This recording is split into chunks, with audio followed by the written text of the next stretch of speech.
ॐ सदाशिवसमारम्भां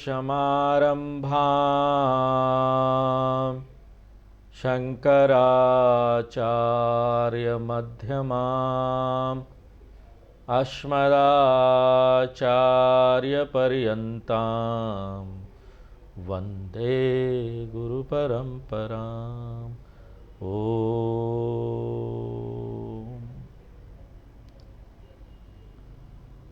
भगवान कृष्ण अपने विभूति के बारे में बताना जारी रखते हैं और हमने 32 नंबर श्लोक तक देख लिया था। 33 नंबर श्लोक में भगवान कृष्ण बोलते हैं अक्षराणाम अकारोष्मि। अक्षर यानी वर्णमाला, अक्षर जो हम लोग लिखते हैं वो शब्द वाले, और हम यहाँ पर वर्णमाला को हमारी परंपरा में, हमारी संस्कृति में किस प्रकार से देखते हैं? हम देखते हैं कि ये ना साक्षात सरस्वती देवी है। अवर्णाम नाम रूपेण त्रिवर्णाम प्रणवात्मिकाम लिप्यात्मना एक पंचाशत वर्णाम वंदे सरस्वती। हे मां सरस्वती, ये सारे अल्फाबेटिक लेटर वर्णमाला को हम देवी सरस्वती के रूप में उनकी पूजा करते हैं। लिप्यात्मना एक पंचाशत वर्णाम, देवी सरस्वती के रूप में देखते हैं, साक्षात देवी सरस्वती है। और बोलते हैं भगवान कि ये सारे जो वर्णमाला है, अक्षर है, अक्षरमाला है, उसमें से मैं सबसे पवित्र अक्षर जो है वो। और हमने आपको पिछले क्लास में बताया था कि ये जो अक्षर आ है वो बहुत पवित्र है। क्यों? क्योंकि वो मूल अक्षर है जो आपके मुंह से निकलता है। कुछ भी करने के लिए आप मुंह खोलेंगे ना तो पहला जो अक्षर निकलता आ। कोई भी ध्वनि आपको निकालना है, ई, कु, आ आदि, कुछ भी मुंह खोलना है ध्वनि निकालने के लिए। देखिए, ई बोलने के लिए ना आपको अपना दांत दिखाना पड़ता है। बिना दांत दिखाए आप जिसको नहीं बोल सकते। ऊ बोलने के लिए मुंह को ऐसा मोड़ना पड़ता है। तो बाकी सारे अक्षरों के लिए एक विशेष प्रयास करना पड़ता है आपको। लेकिन ये जो आ अक्षर है ना, उसमें कोई प्रयास नहीं करना पड़ता। आप सिर्फ मुंह खोलिए आ। और यहां ध्वनि का विज्ञान है, साइंस ऑफ फोनेटिक्स। उसमें बोलते हैं कि आकार जो है वो मूल ध्वनि है और बहुत लचीला ध्वनि है। क्यों? क्योंकि इसी को हम परिवर्तित करके दूसरे और अक्षरों में परिवर्तित कर देते हैं। जिस तरीके से मिट्टी का ढेला है, फ्लेक्सिबल है, लचीला है, मुलायम है, और वो मूल कारण है जिससे यहां पर सारे मिट्टी के बर्तन बन जाते हैं। उसी प्रकार से ये जो अक्षर आ है वो लचीला है, मुलायम है। उसको हम ई, उ आदि जितने अक्षर है उसमें परिवर्तित कर सकते हैं। इसलिए आ अक्षर जो है वो कारण अक्षर है, और जितने और भी अक्षर है ना वो उसके उत्पाद है। उसको परिवर्तित करके बनाया गया है, वो कार्य अक्षर है। क्योंकि एकमात्र कारण ही तो यहां कार्य के रूप में अभिव्यक्त होता है ना। एकमात्र यहां मिट्टी ही है जो यहां पर बहुत सारे बर्तन के रूप में अभिव्यक्त हो जाता है। और वेदों के अनुसार ये जो अक्षर है, एकमात्र यही अक्षर दूसरे और भी वर्णमाला में जो अक्षर है उसके रूप में अभिव्यक्त हो जाता है, परिवर्तित हो जाता है। और इसके लिए एक वैदिक वाक्य भी है, मैं अपनी तरफ से नहीं बोल रहा हूं। एक वैदिक वाक्य है, अकारा वाई सर्वावाक। एकमात्र ये अक्षर आ है वही दूसरे और अक्षर के रूप में है, ये वेद बोलते हैं। और ये जो अक्षर हैं इनको आप इधर उधर अरेंज करके शब्दकोश के शब्द बना सकते हैं। डिक्शनरी में जितने शब्द हैं वो अक्षरों को तो अरेंज करके बनाया ना, इसलिए आ जो है वो गुणा होके कई सारे अक्षर बन जाता है और उन्हीं अक्षरों को आप इधर उधर करके डिक्शनरी शब्दकोश के शब्द बना देते हैं। और इसी को विस्तार करते हुए आप ये बोल सकते हैं कि एकमात्र जो अ है ना वही सारे शब्द हैं। अकारा वै सर्वा वाक, सारे शब्द आ ही है, क्योंकि उसी का यह परिवर्तन है। मूलभूत ध्वनि तो आ है और हमारी परंपरा में ये सारे जितने अक्षर हैं ना उनके अधिष्ठान देवता हैं। हर एक अक्षर के अधिष्ठान देवता हैं और ये जो आ अक्षर है उसके अधिष्ठान देवता कौन है? ब्रह्मा जी है, जिन्होंने ये सृष्टि बनाई। ब्रह्मा जी इसके अधिष्ठान देवता हैं। अम ब्रह्मणे पद्महस्ताय लोकाधिपतये हंसवाहनाय सांघाय सायुधाय सशक्ति परिवाराय उमा महेश्वराय नमः। अम ब्रह्मणे नमः। तो अक्षर है ना वो ब्रह्मा जी ही है। ये मंत्र महान्यास मंत्र में आता है। और ब्रह्मा जी को क्यों ये अधिष्ठान देवता बोलते हैं अक्षर का? क्योंकि ब्रह्मा जी ने यहाँ पर दुनिया की सारी वस्तुओं को बनाया है और ये जो अक्षर है वो कारण है, उससे सारे अक्षर यहाँ बने हैं। इसलिए और जो है वो ब्रह्मा जी का प्रतीक है। इसलिए कृष्ण भगवान बोलते हैं अक्षरा नाम मध्य, जितने भी अक्षर हैं उसमें से मैं ये अक्षर आ हूं। उसके बाद दूसरे लाइन में क्या बोल रहे हैं? द्वंद्व सामासिकस्य च।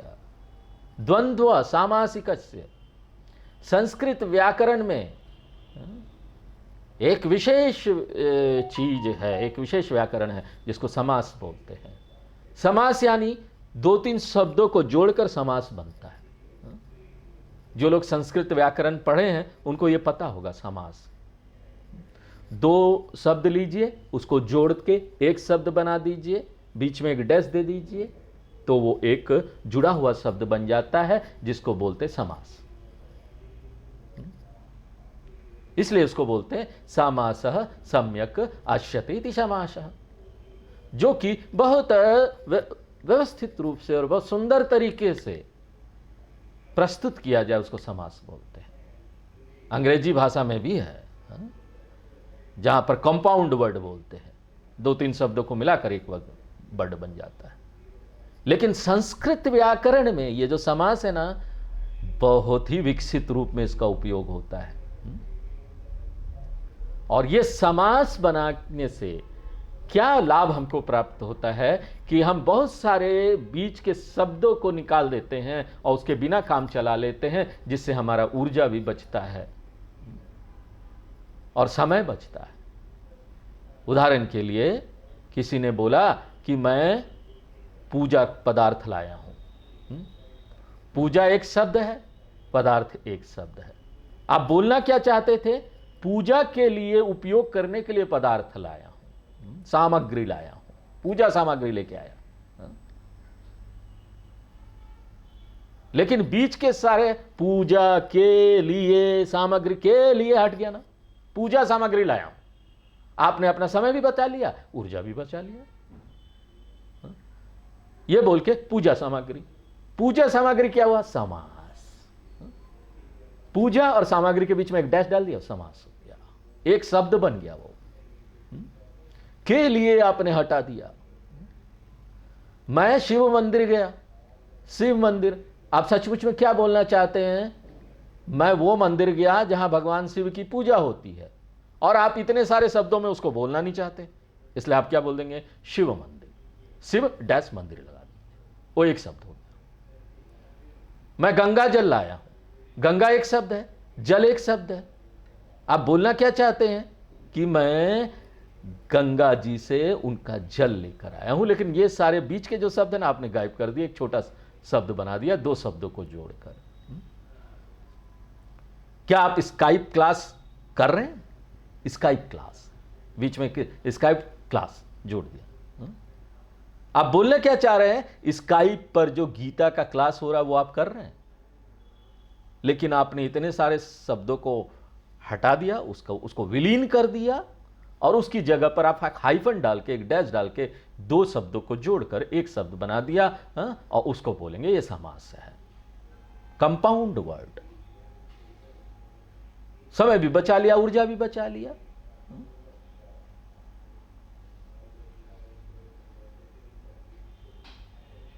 तो क्या हो जाता है कि ना, दो शब्दों के मिलाकर जो इस तरह से एक जॉइंट शब्द बने, उसको ये समास बोलते हैं। और आपको कैसे पता चलेगा? किसी ने ऐसा शब्द बोल दिया, आपको कैसे पता चलेगा कि अगर शिव मंदिर बोला है तो शिव की पूजा जहां होती है वो मंदिर आपको समझना है? तो आप वो संदर्भ से समझेंगे, किस संदर्भ में वो बोला जा रहा है। गंगा जल यानी गंगा से लाया हुआ जल। पूजा सामग्री आप बोलते हैं तो क्या हो गया? पूजा के लिए उपयोग करने वाला सामग्री। आप ये समझ जाते हैं ना अपने आप। आपको किसी ने पूजा सामग्री बोला तो आप समझ गए पूजा में उपयोग करने वाला, समझ गए, अपने आप समझ गए, संदर्भ के अनुसार समझ गए। अगर हम स्काइप क्लास बोलेंगे तो आप उसमें क्या समझेंगे? उसमें आप समझेंगे स्काइप में जो गीता का क्लास चल रहा है। उसमें आप ये नहीं समझेंगे स्काइप के लिए क्लास, पूजा सामग्री, पूजा के लिए सामग्री, तो आप उसमें ये लगा देंगे नहीं, स्काइप पूजा सामग्री अगर हो रहा है, पूजा के लिए सामग्री, तो आप उसको बोलेंगे स्काइप के लिए क्लास। नहीं, संदर्भ के अनुसार आप उसमें समझ जाएंगे बीच में क्या शब्द जुड़ने वाला है, कहां कहां वो क्या शब्द उसका उपयोग होगा। हम शिव मंदिर गए, आप समझ जाते हैं कि जहां शिव भगवान की पूजा होती है। हम विष्णु मंदिर गए, आप समझ गए जहां पर विष्णु भगवान की पूजा होती है। बिरला मंदिर गए, आप समझ गए जहां पर बिरला की, नहीं नहीं नहीं नहीं नहीं नहीं नहीं, वहां पर बिरला जी की पूजा नहीं होती। बिरला मंदिर बोलेंगे तो आपको वहां संदर्भ के अनुसार समझना पड़ेगा कि मंदिर जिसको बिरला जी ने बनाया है। और हम आपको एक उदाहरण हमेशा देते हैं, हल्दी पाउडर यानी हल्दी का पाउडर, मिर्चा पाउडर यानी मिर्चा का पाउडर, टूथ पाउडर यानी दांत का पाउडर। क्या नहीं, टूथ पाउडर यानी मंजन करने वाला पाउडर। वहां संदर्भ के अनुसार आपको बदलना होगा। तो इस तरह से विलीन करके बीच में एक छोटा शब्द बना दिया, दो शब्दों को मिलाकर। यह बहुत सुंदर अभ्यास है। संस्कृत व्याकरण में बड़े ही एडवांस रूप में इसका उपयोग होता है। सिस्टमेटिकली, व्यवस्थित रूप में इसका उपयोग होता है। यह एक विज्ञान है। और यहां पर ऐसे कई सारे समास है। 4 जो मूल समास है उसको ही आगे और 7 समास में विभाजित कर दिया गया। आगे फिर जाकर और 35 समास में विभाजित किया। तो यहां पर बहुत सारे समास है, समासों का समूह है, जिसको भगवान इस श्लोक में बोल रहे हैं सामासिकम। सामासिकम यानी समासानाम समूह। ऐसे सारे समासों का समूह। जैसे संस्कृत में तत्पुरुष समास है, बहुव्रीहि समास है, कर्मधारय समास है, थिगु समास है, द्वंद्व समास है, अव्ययी भाव समास है। हम लोग संस्कृत, हम ग्रामर पढ़ रहे थे तो हम लोग मजाक करते थे, बोले समोसा समास है, समोसा। ये समोसा नहीं है, समास है। संस्कृत में आप ना 10 शब्द को जोड़कर एक शब्द बना सकते हैं। वो एक शब्द होगा, वाक्य नहीं। संस्कृत का साहित्य बहुत सारे हैं, कादंबरी आदि। एक शब्द वहां शुरू होता है, एक पेज तक जाता है, जा रहा है, जा रहा है, जा रहा है, जा रहा है। कोई वाक्य नहीं, मैं शब्द की बात कर रहा हूं। और वो शब्द का अंत कहां होता है? दूसरे पेज के अंत में। कालिदास जी श्यामला दंडकम में लिखते हैं, बहुत सारे उसमें इस तरह के ना सुंदर समास है। तारका राजनी काशहारावलिश्मेर चारुस्थना भोग भारान मन्मध्य वल्ली वलिच्छेद विच्छी समुद्यस्त समुल्लास संदर्शिताकार सौंदर्य रत्ना करे। ये कोई एक श्लोक नहीं है, एक शब्द है, वर्ड है, शब्द है ये कोई ना लाइन नहीं है।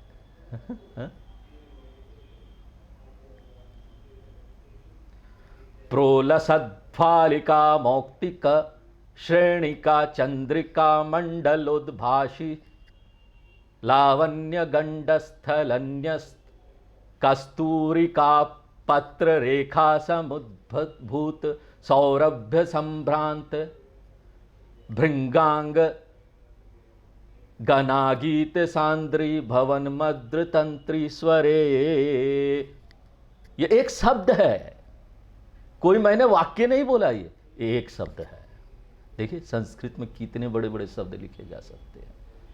इस तरह के कई समास है और कृष्ण भगवान इसको छोड़ना नहीं चाहते हैं, क्योंकि संस्कृत व्याकरण की एक सुंदर चीज है ये। तो भगवान क्या बोल रहे हैं, इन समासों में एक विशेष समास है द्वंद्व समास। अब इसके विस्तार में हम नहीं जाना चाहते, द्वंद्व समास। नहीं तो क्या होगा, ये संस्कृत व्याकरण का क्लास बन जाएगा। हम गीता क्लास कर रहे हैं यहाँ पर, तो ये हम आपके लिए छोड़ देते, आप थोड़ा देख लेना संस्कृत व्याकरण में। एक तरह का समास है, उसको बोलते हैं द्वंद्व समास। और कृष्ण भगवान बोलते हैं ये जो द्वंद्व समास है ना, वो मैं हूं। इन समासों में जो द्वंद्व समास है वो मैं हूं। उसके बाद भगवान बोलते हैं अहमेवाक्ष कालः, मैं वो काल तत्व हूं जो सब चीज को समाप्त कर देती है, लेकिन उसका स्वयं अंत नहीं होता। अक्षय काला यानी नहीं खत्म होने वाला, मैं वो टाइम हूं, वो काल हूं। यहां पर देखिए सब चीज खत्म हो जाता है समय से, समय सबको लील जाता है, लेकिन समय खुद चलता रहता है ना, उसको कोई नहीं लीलता। यहां तक कि प्रलय काल में भी सब कुछ खत्म हो जाता है, लय हो जाता है, लेकिन काल वहां पर है, चलता रहता है। क्योंकि काल चलेगा तभी जाकर नेक्स्ट अगला जो सृष्टि है वो संभव है। इसलिए कृष्ण भगवान बोलते हैं मैं काल तत्व हूं जो कभी समाप्त नहीं होता, अक्षय काल हूं। उसके बाद भगवान बोलते हैं धाता अहम। धाता यानी कर्म फल दाता। जो यहां पर जो उपयुक्त कर्म है, उपयुक्त कर्म फल है, उपयुक्त कर्म के लिए एक उपयुक्त व्यक्ति को वो देता है उपयुक्त समय पर। उपयुक्त कर्म फल उपयुक्त कर्म के लिए, उपयुक्त व्यक्ति को उपयुक्त समय में। भगवान बोलते हैं मेरे पास ब्रह्मांडीय कंप्यूटर है जिसमें कोई वायरस नहीं आ सकता, उसमें कोई गड़बड़ नहीं हो सकता उस कंप्यूटर में। हमारा तो ये सब कंप्यूटर कभी कभी खराब होते रहता है, कभी बैटरी खराब हो गया, कभी कुछ खराब, लेकिन भगवान का कंप्यूटर उसमें कुछ खराब ही नहीं आता। भगवान उसमें रिकॉर्ड करते रहते हैं किस जीव का क्या कर्म है, सारे जीवों का कर्म वहां रिकॉर्ड होते रहता है हर समय जो वो कर रहा है, क्योंकि हम तो हर समय कर्म कर रहे हैं ना। एक चींटी का कर्म है, एक पौधे का कर्म है, एक जानवर का कर्म है, एक पक्षी का है, प्राणी का है, देव का है, असुर का है, हर चीज का। और सही समय पर उसको मुझे कर्म फल देना है, इसलिए अहम कर्म फला दाता अस्मि, मैं हूं वो दाता, अहम। उसके बाद भगवान बोल रहे विश्वतो मुख, मेरा जो चेहरा है वो सभी दशों दिशाओं में है, मुख दशों दिशाओं में घुमा हुआ है, क्योंकि मुझे ये देखना पड़ता है कौन कैसा कर्म कर रहा है, कौन गड़बड़ कर रहा है। तो मैं सभी लोगों के कर्म के ऊपर ध्यान देता हूं, इसलिए मेरा चेहरा चारों तरफ है, क्योंकि मुझे उसको रिकॉर्ड करना है और सही समय पर उसको कर्म फल देना है, इसलिए विश्वतो मुख। चेहरा जो सभी दिशाओं में है। विश्वतश्चक्षुरुत विश्वतो मुखो विश्वतो हस्त उत विश्वतस्पात् शम्बाहुभ्यां नमति शं पृथ्वी जनयन देव एक तन्मे मनस्सिव संकल्पमस्तु। इसलिए विश्वतः चक्षुः विश्वतः मुख, इसमें श्लोक में बोले ना, विश्वतः चक्षु, मैं सब जगह देख सकता हूं। आइए अब 34 नंबर श्लोक पढ़ते हैं। मृत्यु सर्वहरश्चाहम् मृत्यु सर्वहरश्चाहम् उद्भवश्च भविष्यताम् उद्भवश्च भविष्यताम् कीर्ति श्रीर्वाक्च नारीणाम् कीर्ति श्रीर्वाक्च नारीणाम् स्मृतिर्मेधा धृति क्षमा स्मृतिर्मेधा धृति क्षमा। ओ अहम सर्वहर मृत्यु अस्मि, मैं ना महान छीन लेने वाला हूं, सब चीज छीन लेता हूं। जो जीव से सब चीज छीन लेता है। एक चोर डकैत होता है ना, छीन लिया सब कुछ। काल वो है जो हमसे सब चीज छीन लेता है, समय के अनुसार सब चला जाता है ना। हम अपने साथ कुछ ले नहीं जा सकते, मृत्यु के समय भी। ये देखो बहुत सुंदर श्लोक है। कुछ नहीं ले जा सकते, अपने घर में अपनी प्रॉपर्टी भी छोड़ दीजिए। और जब प्रॉपर्टी नहीं रहता है, यहां पर पैसे नहीं रहते हैं, तो यहां पर कोई रिलेशनशिप भी नहीं होगा।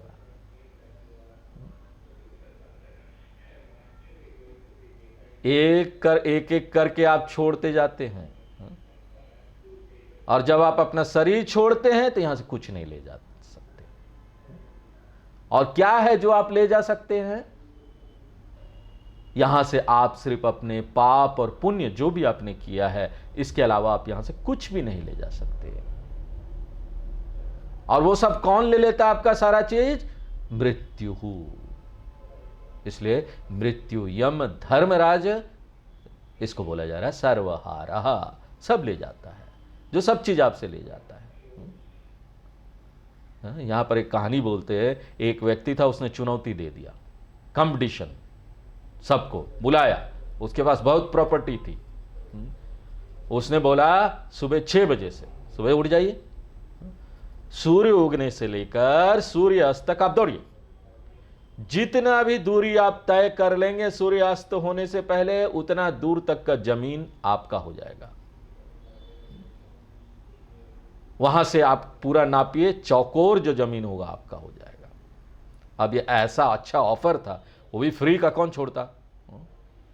दौड़ो। तो ये व्यक्ति सोचा कि ना मैं दौड़ता हूं और जितना जमीन हो सकता है आज मैं अपने नाम कर लूंगा। दौड़ता रहा, दौड़ता रहा, दौड़ता रहा, माइल्स माइल्स किलोमीटर उसने कवर कर लिया। सूर्य डूबने वाला है, 5-10 मिनट रह गया है, और उसने सोचा अरे 5-10 मिनट और कितना कर ले, और दौड़ता गया, दौड़ता गया, और अपनी ऊर्जा संभाली और ऊर्जा निकाला, दौड़ता गया, दौड़ता गया, अंत में गिर के मर गया। अब बताइए, उसने जितनी भी प्रॉपर्टी इकट्ठा की थी दौड़कर, उसका क्या हुआ? मृत्यु सर्वहारा। जो भी आप यहां प्राप्त करेंगे, इकट्ठा करेंगे, यमराज उसको ले जाएंगे मृत्यु के समय। इसलिए कृष्ण भगवान बोलते हैं, मैं इन सब चीजों को नष्ट करने वाला हूं, मैं संहार तत्व हूं, हर चीज का संहार करते हैं।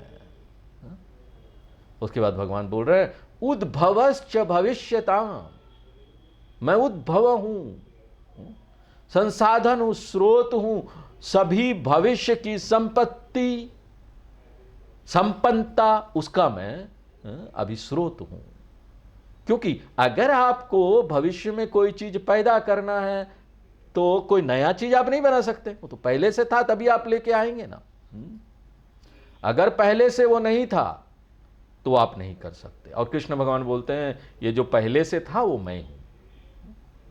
उद्भव यानी मैं स्रोत हूं, मैं गर्भ हूं सभी भविष्य की संपन्नता का। भविष्यताम, शंकराचार्य जी बोलते भावी कल्याणम कल्याणनम उत्पत्ति स्थानम। ये सबका उत्पत्ति स्थान है। कीर्ति ही उसके बाद भगवान बोलते हैं श्रीवाक नारी नाम। जितने भी देवता हैं सब देवी लोग, यहां उनको नारी बोला जा रहा है। हर एक चीज के जो यहां पर वस्तु है ना उसके हमारे यहां पर अधिष्ठान देवता है। लक्ष्मी देवी है, वो किसकी अधिष्ठान देवता है? संपत्ति की, धन की। सरस्वती देवी है, अधिष्ठान देवी है किसकी?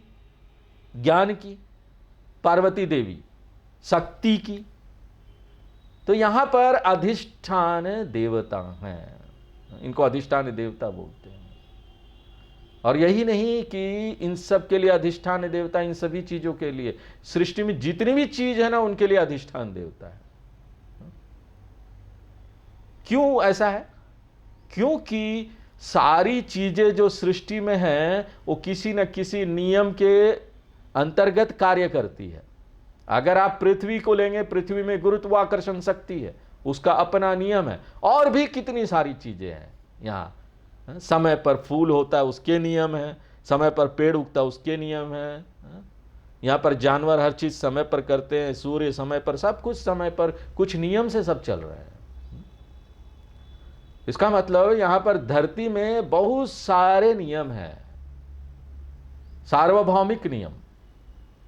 उसी तरह से हमारे शरीर में अंग भी है ना, वो कार्य कर रहे हैं ना, किसी नियम के अनुसार कर रहे हैं। यहां बिजली चमकता है, गुरुत्वाकर्षण शक्ति है। कुछ भी चीज आप बोलिए इस संसार में, सभी चीज इस संसार में ना एक नियम के अंतर्गत काम कर रही है। भगवान ने वो नियम बनाए, और अगर ये नियम को काम करना है तो उसके पीछे कोई ना कोई एक बुद्धिमान सत्ता होना चाहिए जिसको ना उस नियम का देख रेख सब कुछ करना चाहिए। क्यों? क्योंकि कोई भी नियम अच्छी तरीके से तभी चलेगा जब उसके पीछे कोई उसको देख रेख करने वाला है। इसलिए देखिए, सरकार को यहां नियम कानून लेके आती है तो उसके लिए एक ऑफिसर तय करती है कि देखो इस नियम कानून का रखवाला ये ऑफिसर होगा। यहां पर ट्रैफिक के नियम है, आप रास्ते में चलते हैं, उसके लिए ट्रैफिक पुलिस चाहिए पालन कराने के लिए, तभी जाकर ये नियम ना बना रह सकता है, पालन हो सकता है, चल सकता है। कोई भी अगर नियम यहां पर है ना और चल रहा है, वो किसके कारण चल रहा है? वो चल तभी रहा है जब उसके पीछे एक बुद्धिमान सत्ता है। तो कोई भी वस्तु सृष्टि में है वो कोई ना कोई नियम के अंतर्गत आता है, और कोई भी नियम है वो एक बुद्धिमान सत्ता द्वारा चलाया जाता है। इन दोनों को जोड़कर हमको क्या चाहिए? एक बुद्धिमान सत्ता चाहिए जो कि उस वस्तु के ऊपर, उसके नियम के ऊपर अपना वर्चस्व रखकर उसको चलाए, उसका पालन करवाए। तो दो चरण में चलना पड़ेगा। वस्तु से वस्तु के नियम पर एक व्यक्ति को जाना पड़ेगा, और उस नियम से वो बुद्धिमान सत्ता जो उस नियम का पालन करा रहा है उसके ऊपर जाना पड़ेगा। इन दोनों को जोड़कर हम बोल सकते हैं हर एक वस्तु जो है ना वो यहां पर अधिष्ठान देवता के द्वारा चलाया जाता है। भूमि, भूमि के एक देवता है, भूमि देवता। जल, जल के एक देवता है। और हमने आपको बताया था कि हर एक अक्षर के यहां पर एक देवता है, अधिष्ठान देवता। हमारे शरीर में हर एक अंग है ना उसमें देवता। हमने तत्वबोध में देखा था कि 5 ज्ञानेंद्रियों के देवता कौन है, कर्मेंद्रियों के कौन है, उनके अधिष्ठान देवता। और अगर आप बोलेंगे नहीं स्वामी जी यहां पर नई चीजें भी तो बन रही है, वैज्ञानिक लोग नई चीजें खोज रहे हैं, यहां पर इंटरनेट आ गया है, और इंटरनेट आने के बाद अब सबसे नई चीज जो है आर्टिफिशियल इंटेलिजेंस आ गई है। तो ये जो आर्टिफिशियल इंटेलिजेंस है, इसके पीछे एक चेतन इंटेलिजेंस है, आर्टिफिशियल नहीं, नेचुरल इंटेलिजेंस, वो उसको गवर्न करता है।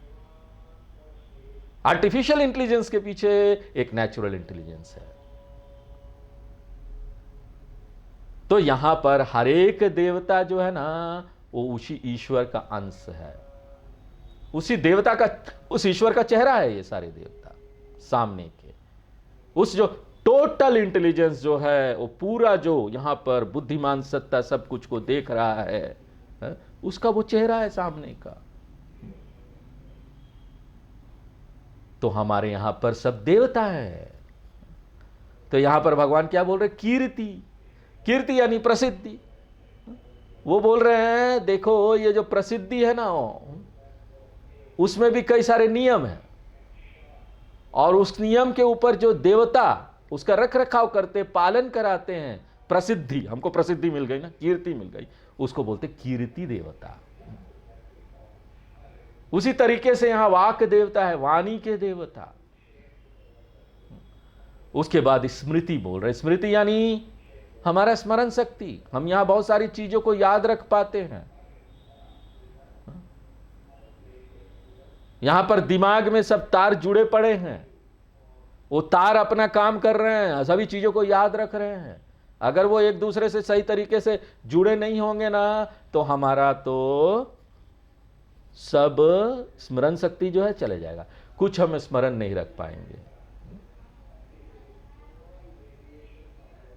लॉस एक बीमारी बोलते हैं, एमनेशिया, लॉस ऑफ मेमोरी, याद नहीं रहता व्यक्ति को, बुढ़ापे में जनरली हो जाता है। बुढ़ापे में ये बीमारी हो जाती है, उसको याद नहीं रहता। और जब वो गया डॉक्टर के पास, डॉक्टर को बोला डॉक्टर मुझे एमनेशिया है, भूलने की बीमारी।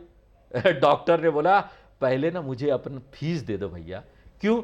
क्योंकि मैं तुम्हारा इलाज कर दूंगा, जाने लगोगे तुम भूल जाओगे, पैसा ही नहीं दोगे मुझे।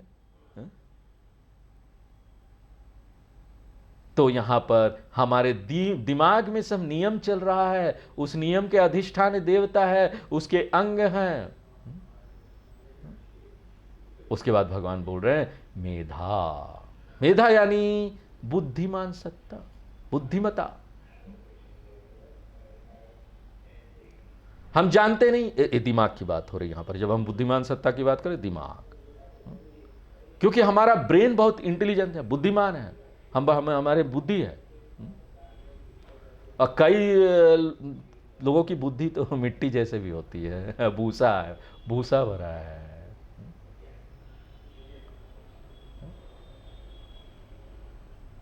इसका भी एक नियम है जिसके अनुसार ये काम करता है। और ये जो देवता है उसको बोलते मेधा देवता। मेधा, मेधा जी। इसके लिए प्रार्थना भी है, हमारे यहां मंत्र है और सूक्त भी है, मेधा सूक्तम। विशेष प्रार्थना है मेधा देवी को खुश करने के लिए, उस देवता को। अगर आपको अपना ये बुद्धि बढ़ाना है ना, तो ये मंत्र मेधा सूक्तम पढ़ना चाहिए। ओम मेधा देवी जुष्माणा न आगाद विश्व चिभद्रा सुमन्यस्यमाना मयि मेघाम मयि प्रजाम मयि अग्निस्तेजो दधातु मयि मेघाम मयि प्रजाम मयि इंद्रियम दधातु मयि मेघाम मयि प्रजाम मयि सूर्यो भाजो दधातु। तो मेधा देवी बहुत ही महत्वपूर्ण है, इसलिए मेधा देवता ये भी मैं हूं। तो आज हम लोग यहीं पर विराम देते हैं, आगे फिर नेक्स्ट क्लास में देखेंगे।